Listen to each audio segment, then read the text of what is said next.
beast evil, unye mitum retha, mana ye wilcha, they him bid resta.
Wesaþ, and welcome back to the second part of this Wyrdwayz episode about the rune Thorn. Now, in the previous episode I spoke a lot about the way that women were considered in Anglo-Saxon society, warriors, and how vital the heroic code was to the Anglo-Saxons, and about thorn trees. Now, in this episode, I want to talk to you about monsters.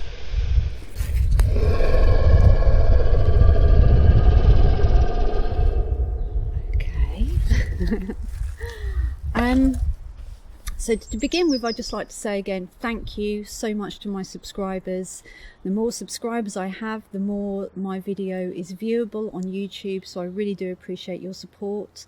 If you like this video, please give me a thumbs up. And please subscribe if you haven't already done so. I also now have a Patreon, so feel free to check that out. Thank you, Thay. Anyway, let's talk about the Thirusa.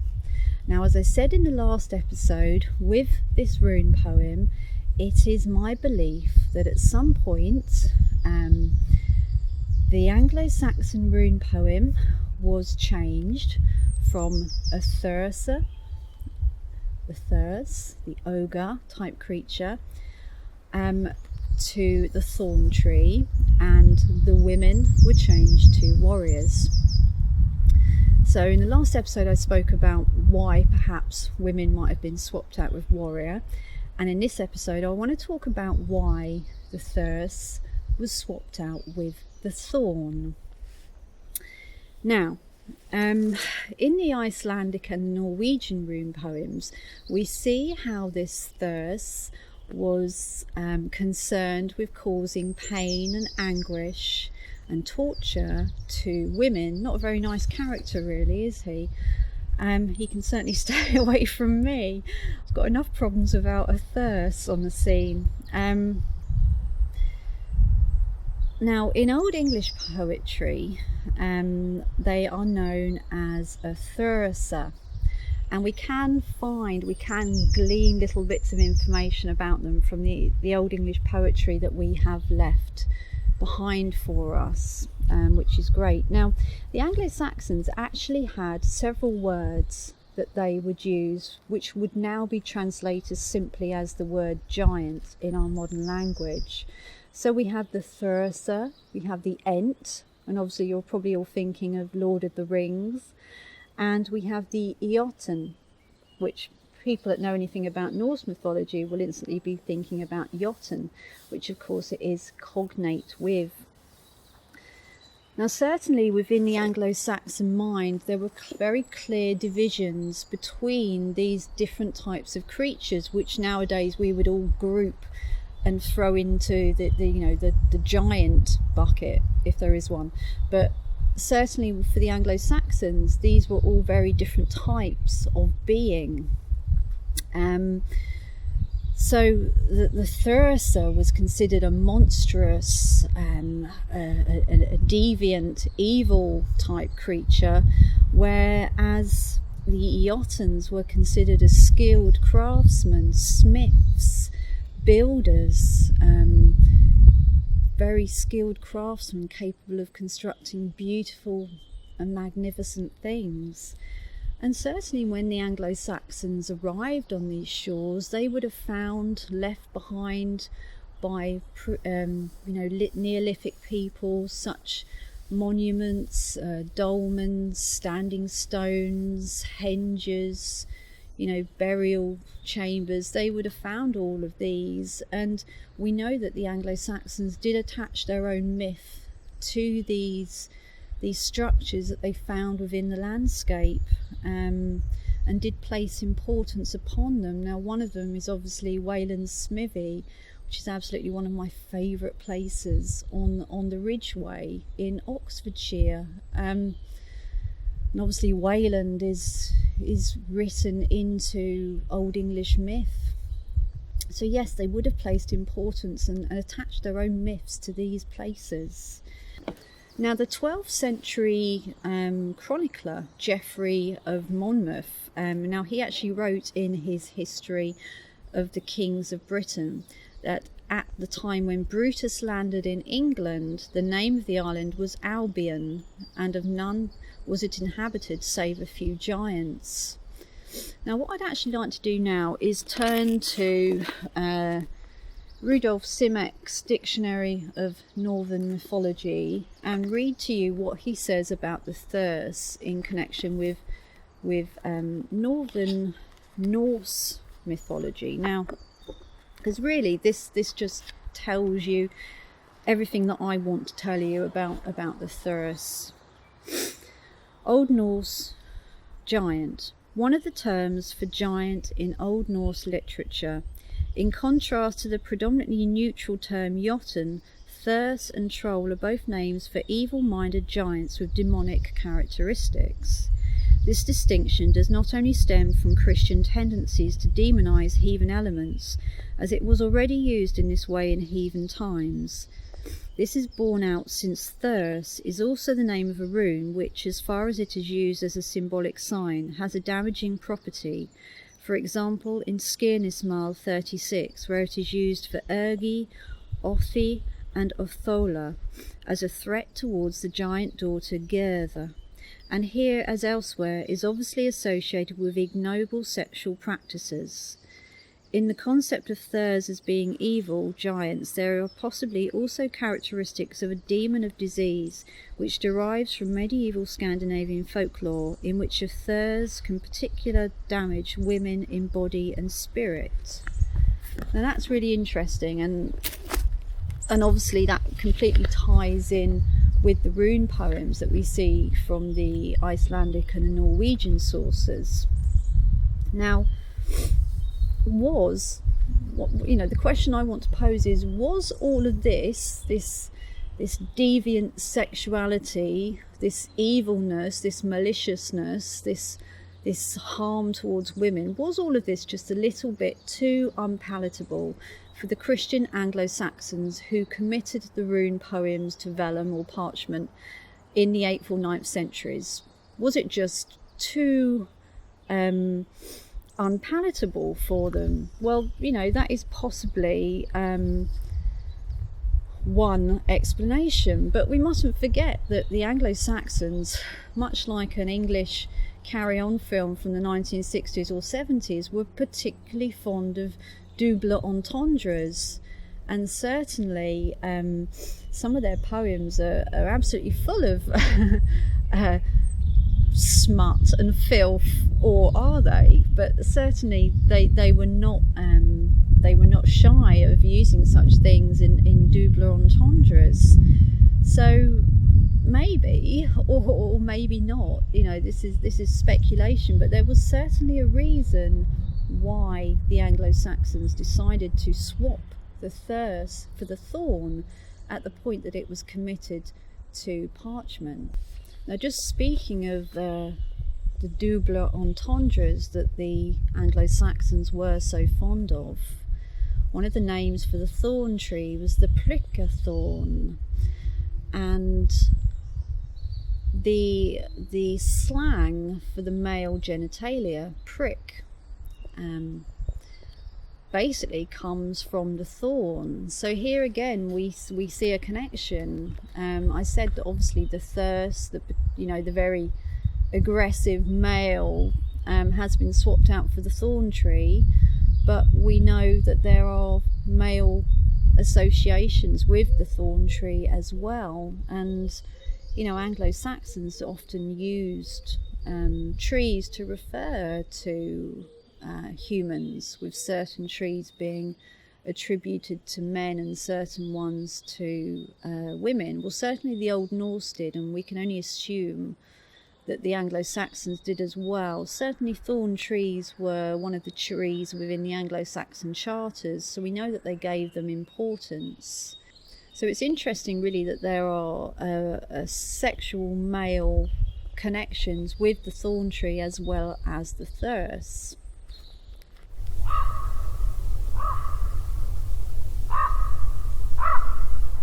Well, I was thinking, what with the dig being so popular on telly at the minute, I should probably stop talking in my posh old video voice and talk in a proper old Suffolk accent. Mention Sutton Hoo a few more times. What do you reckon? Go big or go home. That's what they say, innit?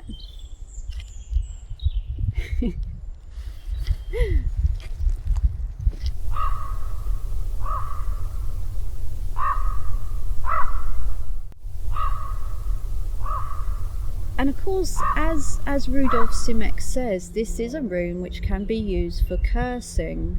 And he mentioned Skirnismal 36, which is all about Frey's servant who went to woo the goddess Gertha for him, who's actually Freya. So I'm going to read you two different translations of Skirnismal 36 now. The first one is Caroline Larrington's. Ogre, I carve for you and 3 runes, lewdness and frenzy and unbearable desire, and I carve that off as I carve that on, if there is need of this. Now I'm going to read you Jackson Crawford's translation of the same part of Skirnismal. I curse you with that troll, and 3 other curses, sexual shame and madness and unbearable suffering. I've cursed you already, but I'll call off the curses if you give me a good reason. So, as I said, this is a rune which can be used for cursing. It does have some very dangerous properties about it, and care is needed when working with this rune, without a doubt, or you'll end up with a scar on your nose like I have.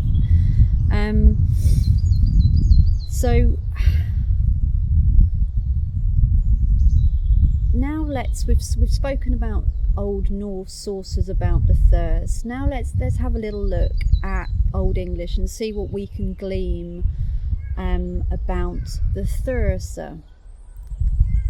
First, I'm going to turn to the Exeter Book of Riddles and Riddle 40, which is a very long riddle indeed. And there's part of it which says, each messen mai miak telechor on efnatan ildem Thirusa und each yaseli mai simla leafgan.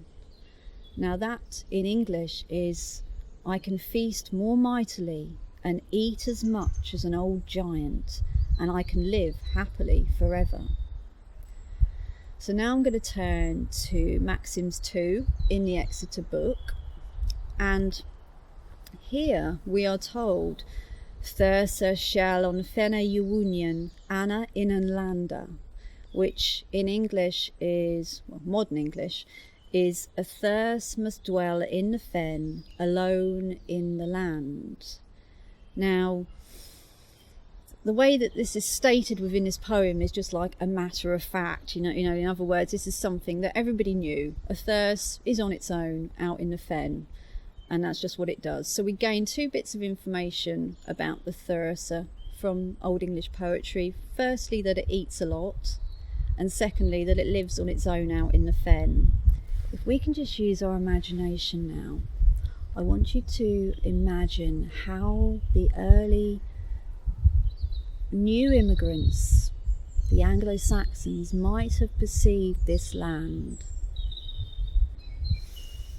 It certainly would have been a lot more threatening than it is now. There would have been wild creatures that are now extinct roaming. There would have been deep marshes. There would have been all sorts of desolate places. We don't really get to experience desolate nature in this country anymore. Probably the closest you can get to that is wandering on Dartmoor until you get lost and you find yourself in a mire. But certainly back in Anglo-Saxon times, they would have perceived the world in a more threatening way than we do now, because it would have been more wild and more threatening. So it's hardly surprising that they would have had a very developed sense of that eldritch world and of the creatures, the entities that dwelled within the landscape.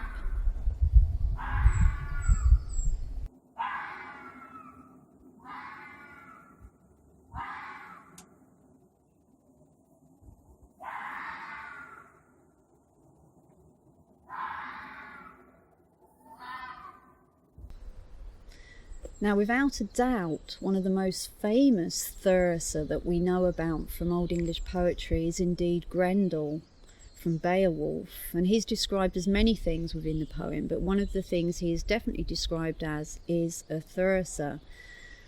And he obviously dwells out in the desolate fens as well. So if I was able to get home, if there wasn't a lockdown, I would have gone out looking for him out in the East Anglian fens, but I couldn't get home, so I went and had a look in the Somerset levels, and let's have a look and see what I found.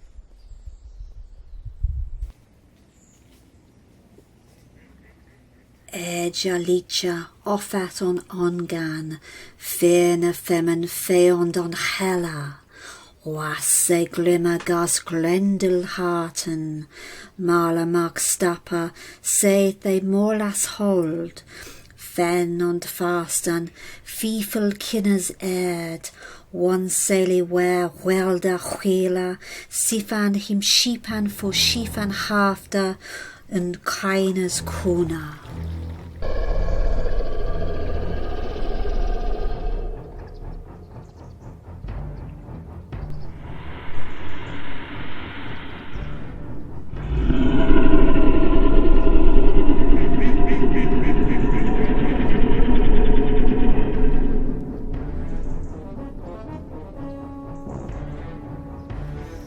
So if Grendel is a Thirusa, then what about the other giant type creatures within Anglo-Saxon mythology? So we're told of the enters in Old English poems as well. Now, as I said, these are very much linked, like the Jotuns, they're very much linked with large constructions in stone. And the phrase enter ye work, which means the work of giants, appears in various Old English poems, including the Wanderer, the Rune, and the Gnomic verses. I mean, the fact that in Beowulf we see enters categorised differently to the Jotun, which, as I said previously, is cognate with the Old Norse Jotun. It really does show how the Anglo-Saxons had all of these different categories for giants. You know, it wasn't just a one-dimensional giant as we would consider it nowadays. And it's possible that the word is derived from etan, which means to eat. And it could either mean to eat a lot or to eat men. Now, what does this make you think of? It makes me think of the fairy story of Jack and the Beanstalk. You know, the fee, fi, fo, thumb, I smell the blood of an Englishman. And the origins of this story really do go back a long time. Although it was written down reasonably recently, it's thought that this fairy story could have roots which are thousands of years old and go right back to an early Indo-European culture. So just to summarise now before we finish, it is my assumption that at some point the Anglo-Saxons changed the fundamental message of this rune poem, swapping out thirst with thorn and swapping out women with warrior. Looked at some of the reasons why that might have been. Anyway, I hope you have enjoyed this video. If you like it, please give me a like, please subscribe. That helps my videos become more visible. And as I said, I do now have a Patreon if you wanted to support my work further. Anyway, it's been really good to have you along for this video. I will see you next time. Thank you, Thay, and I'll see you soon. Ayla.